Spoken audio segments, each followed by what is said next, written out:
The Cape Town Fire and Rescue says the fire was initially in an inaccessible area on the slopes of Scarborough, Misty Cliff and Ocean View, but it has since moved towards the Komaki area, fanned there by stronger winds. The blaze is burning close to the road, but no properties under immediate threat at this stage. The cause of the blaze is still unknown for now.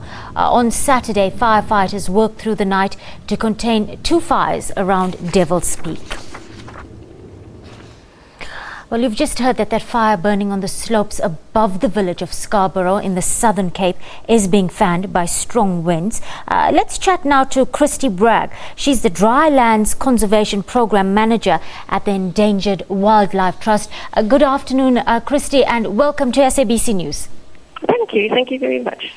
Christy, such fires are not always bad for the fynbos, we understand. Fires are critical to their rebirth and the regeneration of that species. But it is the frequency of these blazes that are concerning now.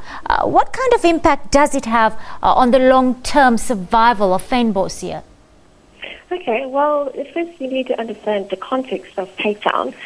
Cape Town is one of the, it's part of the Cape Floristic region, so it's a global biodiversity hotspot. The area is home to 3.8 million people and over 8,000 plant species. So it's got a whole mountain chain within it. And the problem is that what makes Cape Town so beautiful and special, which is the juxtaposition of the mountains and the natural vegetation of our city, that also leads to very, very complex environmental management issues. And fire is one of the key things. And fire is, fynbos has been adapted to it for years. It knows, we need fynbos. We need fires in our fynbos about every 20 years to manage and to ensure the species propagate afterwards. But when you have too frequent fires, that's when the detrimental impacts come in.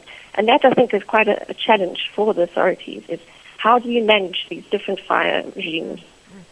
Christy, would more managed burns be a viable option here? I mean, where controlled kind of fires cause burn through tracts of fynbos and where we limit potential damage to our areas and property? Yes, well, you see, this is the problem. Without fire, these ecosystems would slowly decay, to negatively affect plants, negatively affect other animals, and the plants and animals are adapted to this fire. But because of, again, the urban fringe and the rapidly increasing human footprint on the urban fringe, we are starting to get fires that are too frequent, and it's very difficult to do these controlled burning situations when you've got on one side you need to get a lovely mosaic of different fire ages so that all different species can survive in the landscape. And the other side, you've got to protect the life and livelihoods and houses of people. So, yeah, ideally, we need that mosaic. It does look like we need a kind of tweaked or more nuanced approach to the fires where we limit the damage to the economy.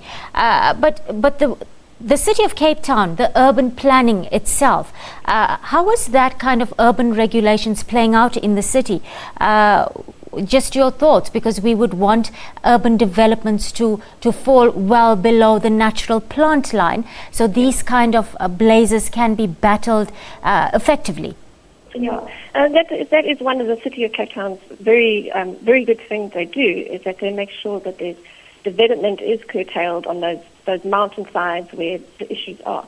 But again, I mean, the City of Cape Town has only so much budget, and you are talking here about fire breaks of 150 kilometers. You have to also then control burn only in like March and May, so you have a limited time span, limited budget, limited resources, and unfortunately that often does lead to runaway, huge fires, which are then very difficult to manage, and it's a reactive approach. So again, it's up to the City of Cape Town, the people as well, in these areas to say, let's do this proactively. Let's become part of fire protection associations. There are some of those in Cape Town. Let's work with Cape Nature and the Table Mountain National Park to say, how can we do this more effectively and proactively so we don't have these issues of major runaway fires? Thank you, Christy Bragg. She's the Drylands Conservation Program Manager at the Endangered Wildlife Trust. Let's